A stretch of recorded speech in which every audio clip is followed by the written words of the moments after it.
balik lagi sama gue Nadira. Gue Mira, yang bakal nemenin kalian semua selama beberapa menit ke depan nih. Dan sesuai nama podcast kita yaitu Scary Cast. Nah, di Scary Cast ini kita bakal ngebahas berbagai macam hantu urban legend di Indonesia. Nah, salah satunya tuh yang terkenal adalah hantu non di Belanda, yaitu Ivana yang ditulis oleh Carissa Saraswati.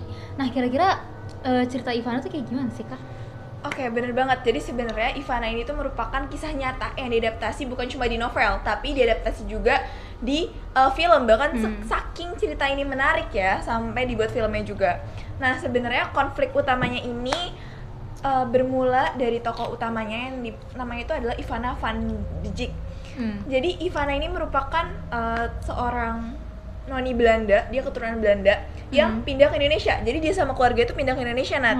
Gitu. Dan selama pindah ke Indonesia ini dia juga tinggal di tempat yang bagus, maksudnya rumahnya juga mewah gitu, dan benar-benar nyaman banget buat ditinggalin sama keluarganya. Pas dia datang juga warga-warga yang ada di sana juga nggak masalah sama kedatangan dia. Tapi setelah tentara Jepang datang ke Indonesia, karena kan ini ceritanya berlatar penjajahan Jepang kan setelah Belanda. Iya, setelah Belanda. Nah, semenjak Jepang ini datang, semuanya tuh situasinya berubah gitu.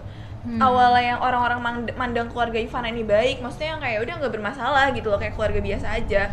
Jadi malah sensi gitu, karena perbedaan budayanya kayak gitu. Nah, semenjak itu mereka mulai ngalamin perlakuan diskriminasi yang nggak enak dari warga-warga sekitar kayak gitu. Dan gue pribadi ngerasa cerita Ivana nih nggak hanya bikin serem, tapi juga lebih fokus sama cerita tragisnya sih. Kayak awalnya mereka tinggal hidup damai di Indonesia, terus tiba-tiba ngalamin diskriminasi yang luar biasa kayak gitu. Iya, itu pasti nggak enak banget kan, soalnya kayak ya bayangin aja lo lagi tinggal enak-enak nih di lingkungan sekitar lo, tiba-tiba ada warga asing yang datang dan lo malah jadi yang diperlakuin nggak enak gitu kan. Gitu. Nah, dia ini juga punya kakak Ninat, namanya tuh Johannes. Nah, bisa dibilang kakaknya Ivana ini tuh merupakan orang yang paling dekat sama Ivana. Jadi misalkan di dalam satu keluarga itu, dia tuh paling deketnya ya sama kakaknya ini gitu. Tapi ya balik lagi, semenjak Jepang datang, kakaknya juga malah jadi berubah gitu loh sama dia perlakuannya gitu. Karena lebih aware juga kali ya sama adiknya. Maksudnya takutnya keluarga ini jadi kenapa-napa gitu, kayak gitu. Betul-betul. Emang puncak awal mula tragedinya Ivana tuh ya karena pas kakaknya si Johannes ini dibunuh gitu nggak sih? Iya, benar. Titik dimana si Johannes ini dibunuh, itu tuh bener-bener jadi titik terendah di hidupnya Ivana. Bayangin aja lo punya someone spesial nih yang kayak bener-bener dekat, bisa cerita, bener-bener cerita sama dia gitu. Yang dimana kan kita kalau misalnya punya kakak cowok tuh susah ya, Nat, buat kayak terbuka gitu kan. Nah, sedangkan si Ivana ini sama Johannes tuh deket banget. Jadi pas tahu Johannes dibunuh, Ivana langsung berasa kayak, aduh anjir, ini gue mau cerita ke siapa lagi gitu, kayak gitu. Nah, pas banget kakaknya dibunuh, Ivana juga diculik sama tentara Jepang. Bukan cuma diculik, dia juga disiksa. Bahkan lehernya ikut dipotong, Nat, sama tentara Jepang. Lu bayangin lu lagi kehilangan orang yang lu sayang, tiba-tiba lu diperlakuin juga yang gak enak sama orang yang ngebunuh kakak lu. Rasanya tuh kayak ditusuk bertubi-tubi gitu kan. Iya. Kayak bayangin sih, kayak lu dipenggal hidup-hidup gitu loh. Bener. Kacau. Terus juga setelah kematian Ivana itu yang dia dipenggal tuh ya mulai ada teror-teror gitu loh di rumah, di lokasi dia meninggal kayak gitu. Terus juga yang bikin tragis tuh kayak selain lu dipenggal hidup-hidup tuh ya karena dia tuh dibunuh bukan karena sekedar masalah personal, tapi juga karena itu latar belakangnya Belanda, hanya karena dia berdarah Belanda makanya dia dipenggal, dibunuh kayak gitu. Bener-bener gak kebayang banget sih kalau misalkan kita hidup di zaman saat itu gitu dan kita ngeliat langsung. Maksudnya sebagai warga biasa juga kita kan gak bisa ngebantu apa-apa ya. Maksudnya dalam artian kayak kalau misalkan kita mau ngebantu pun kita malah ikut kena getahnya gitu. Kayak gitu kan. Serem banget sih, bahkan banyak orang yang datang ke rumah Ivana ini dan malah ngalamin kejadian-kejadian aneh gitu, Nat. Misalkan kayak ada orang yang emang penasaran gitu kan, kok sampai dibunuh tuh kenapa kayak gitu, dan setiap ada orang yang datang malah kayak ngalamin kejadian aneh gitu loh. Ya, gue pernah baca di novel. Jadi emang ada jadi kayak kalau di novelnya tuh ada orang yang ke rumah itu terus mulai ngalamin teror-teror dari Ivana, kayak entah itu suara langkah kaki, entah itu suara bisikan, kayak gitu-gitu. Pokoknya di teror abis-abisan. Iya. Dan katanya ya, siapapun orang yang masuk rumah itu bakal kena kutukan gitu loh. Oh iya? Iya, jadi yang kayak serem banget, maksudnya kayak kita ngebayangin misalkan di zaman sekarang nih kita punya rumah atau tetangga yang rumahnya kayak gitu, dan kalau misalkan kita sekadar ngeliat atau kita masuk aja itu bakal kena kutukan, itu kan creepy banget ya. Gitu. Jadi yang kayak gue jadi kayak ngerasa kalau gue memposisikan posisi gue di Ivana ini segila apa gitu loh, dan gak heran kalau misalkan dia emang jadi arwah gentayangan gitu kan.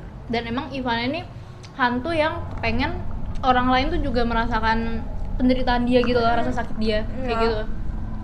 Jadi emang gak heran gitu loh kalau misalkan si Ivana ini gentayangan gitu, karena ya sakit banget sih digituin. Iya, dan yang bikin kisah ini makin kuat nih Nat, si Risa Saraswati ini tuh bukan cuma ngegambarin Ivana ini ngederita karena dia dibunuh, tapi juga ngegambarin gimana dia survive di kejadian itu gitu loh ya, yang dimana kalau misalkan kita perhatiin, Ivana ini nggak punya ruang buat cerita ke siapapun gitu, maksudnya even ke keluarganya pun dia cuma deket sama kakaknya kayak gitu. Menurut gue Ivana ini bukan hanya sekedar hantu dalam pengertiannya biasa gitu loh. Iya. Dia juga korban dari sebuah sejarah yang kelam kayak gitu. Makanya jadi karena nasibnya yang kurang beruntung sama kejam, akhirnya melahirkan sosok yang seperti itu, menghasilkan sosok yang seperti itu. Bener-bener. Nah ini nih yang menurut gue bikin Ivana tuh jadi cerita horor yang bukan cuma kita bisa lihat dari segi horor gitu, bahkan kita bisa ngelihat dari sisi sejarahnya tuh ada kayak gitu kan, dari yang dimana Jepang masuk ke Indonesia gitu dan akhirnya jadi menjajah Indonesia, dan bahkan si tentara Jepangnya ini ikut buat ngebunuh salah satu warganya gitu loh. Jadi itu kayak relate sama yang emang zaman dulu gitu, apalagi ini emang kisah nyata kan kayak gitu. Dan kematian Ivana ini bukan cuma kematian biasa sih pastinya, dia sampai jadi hantu arwah gentayangan yang pastinya kan dia kan ngerasa belum puas ya Nat, maksudnya belum puas kayak nggak ikhlas gitu iya, loh, kayak ikhlas. dia maunya kayak semua orang yang ngerasain apa yang dia rasain kayak gitu. Dan apa ya, kan Ivana ini juga udah dijadiin film kan, dan perbedaannya tuh kalau di film itu fokus ke kisah cinta bukan kakaknya. Jadi yang disiksa yang dibunuh tuh, yang bikin dia ke-trigger tuh kekasihnya, dan kekasihnya ini orang pribumi. Nah orang pribumi ini ngehianatin dia dijebak gitu sama sama Jepang. Kebetulan kalau gue baru baca novelnya doang sih. Yeah. So di filmnya kayak gitu. Kalau di novelnya nih lebih kayak ngegambarin pengembangan karakter tokoh-tokohnya sih Nat. Maksudnya karena mungkin novel ini kan juga banyak gitu ya durasinya, maksudnya panjang gitu, tebal halamannya, jadi bisa lebih bebas gitu. Kalau di filmnya gimana tuh kira-kira pengembangan karakternya? Fokus ke cerita-cerita horornya sih, kayak teror-terornya kayak gitu-gitu. Bukan latar belakangnya itu cuma yang kayak ya udah ditunjukin sekilas, kayak dia waktu itu Jepang tuh sempat ada pembantaian orang-orang Belanda. Terus kebetulan Ivana ini dekat sama orang-orang pribumi. Nah dia tuh berusaha kabur dari tentara Jepang. Nah orang pribumi itu bantuin dia, tapi salah satu dari orang-orang pribumi itu, yaitu kekasihnya, itu justru malah berkhianat sama dia. Dia dijebak lah di situ. Akhirnya dia marah, dan ternyata kekasihnya juga kayak kayak diperalat gitu loh sama tentara Jepang. Terus ya udah, akhirnya pas kekasihnya kayak kekasihnya tuh nggak sampai dibunuh deh, seingat gue di film. Jadi emang kayak disiksa gitu, dan Ivana dipenggal. Kayak cuma buat syarat doang ya. Culiknya tuh cuma buat syarat doang ya. Ivana dipenggal, terus kayak mungkin kekasihnya tetap sedih gitu walaupun dia udah berkhianat. Akhirnya kekasihnya tuh diem-diem ngegotong mayatnya Ivana ke ruang bawah tanah gitu, terus diawetin pakai semen. Literally pakai semen, kayak badannya nih, jasadnya pakai semen kayak gitu. Jadi beberapa puluh tahun kemudian pas orang-orang datang ke rumah itu tuh terus diteror. Nah itu mereka yang ngeliatnya kayak manekin biasa, padahal itu jasadnya Ivana. Ini gue salut banget sih sama karakter cowoknya, maksudnya dalam hal semenakutkan itu gitu, dia tetap bisa buat punya ide buat nguburin gitu loh. Maksudnya kalau misalkan emang dia nggak punya rasa yang gede ya, dia bisa aja loh ninggalin Bisa aja maksudnya kayak yaudah dia udah meninggal juga gitu, ngapain gue harus repot-repot buat nguburin, apalagi resikonya kan gede ya. Misalkan dia ketahuan sama tentara Jepang, bisa dia langsung dibunuh kan, kayak gitu. Iya sih kayak gitu. Kalau di novelnya lebih ngebahas kayak pengembangan karakternya pastinya, terus juga lebih ngebahas tentang latar belakangnya tuh lebih dijelasin banget gitu dibandingkan teror-teror kayak gitu. Di novelnya itu lebih rinci ngebahas, gitu ya? lebih Latar detail belakangnya. gitu, kayak misalkan Ivana ini dari golongan mana, terus kenapa dia bisa kayak gini, kenapa dia bisa kayak gitu, jadi panjang gitu loh. Satu pembahasan tuh bisa jadi panjang kayak gitu. Dan juga pastinya penyampaian dari novel sama film kan beda banget ya, Nat. Maksudnya di novel kita tuh cuma bisa ngerenungin doang, cuma bisa kayak ngeliat, aduh sedih ya kalau misalkan kayak gini. Tapi di film bener-bener bisa ngerealistisin gitu loh, kayak oh ternyata kayak gini ya dibunuhnya gitu. Dan itu serem banget kan ya. Gimana tuh pas dipenggal, Nat? Maksudnya pas lu nonton tuh reaksi lu tuh gimana? Kaget sih, karena emang jujur makeup artisnya keren banget. Iya pasti sih, maksudnya film dengan budget yang nggak sedikit gitu kan, nggak mungkin nyewa makeup artist yang abal-abalan gitu, istilahnya kayak gitu lah ya gitu. Itu keren banget sih menurut gue, karena gue kan jujur emang nggak tertarik, maksudnya nggak interest gitu kan kalau untuk nonton filmnya gitu. Jadi gue lebih prefer buat baca novelnya. Dan ketika ngeliat review orang-orang di TikTok gitu, langsung mereka tuh bilang ini keren banget, terlalu realistis gitu, apalagi makeup artisnya dan pas scene dia dipenggal gitu, iya kan? Sama itu sih scene yang kayak, jadi tuh ada salah satu tokoh yang dia diteror sama Ivana, jadi kayak dia pergi ke kamar mandi terus ketemu Ivana, dicekek sampai kepalanya meledak. Demi apa? Iya, itu Wow. aku kayak yang oh my god, kayak jadi ngebayang gitu ya kalau misalkan gue ada di situ tuh gimana gitu. Iya sih, ngerti banget. Kita perlu kasih applause ya ke Carissa yang bisa ngebangun novelnya semeyakinkan itu gitu, dan kemudian diadaptasi di film. masih banyak loh novel-novel Carissa yang emang dari hantu-hantu zaman dulu gitu loh, dari hantu zaman-zaman kolonial kayak gitu. Kita juga jadi bisa lebih sadar gitu, lebih bersyukur juga pastinya. Maksudnya kita tuh sekarang ditaruh di kehidupan yang lebih baik gitu daripada sebelumnya, daripada masa penjajahan gitu, yang dimana mungkin ya kita nggak akan bisa survive gitu kalau misalkan kita ada di masa yang dulu gitu kan, kayak gitu. By the way ini minyak enak banget loh, kayak cocok banget ya kalau misalkan sambil nonton horor gitu. Yang ini pedas ya? Pedes banget. Aku dari tadi makan yang itu kayak kurang pedas. Di sini Emi. Oke.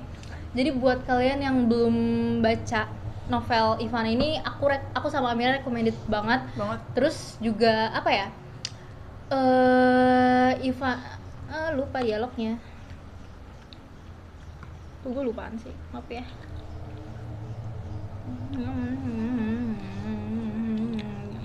Oke, jadi buat kalian yang belum baca novel Ivana ini, aku tuh rekomendasiin banget sama Amira. Terus juga novel ini tuh bukan hanya novel yang apa ya, yang kayak serem-serem doang, tapi juga novel yang bikin kalian tuh emosional gitu loh.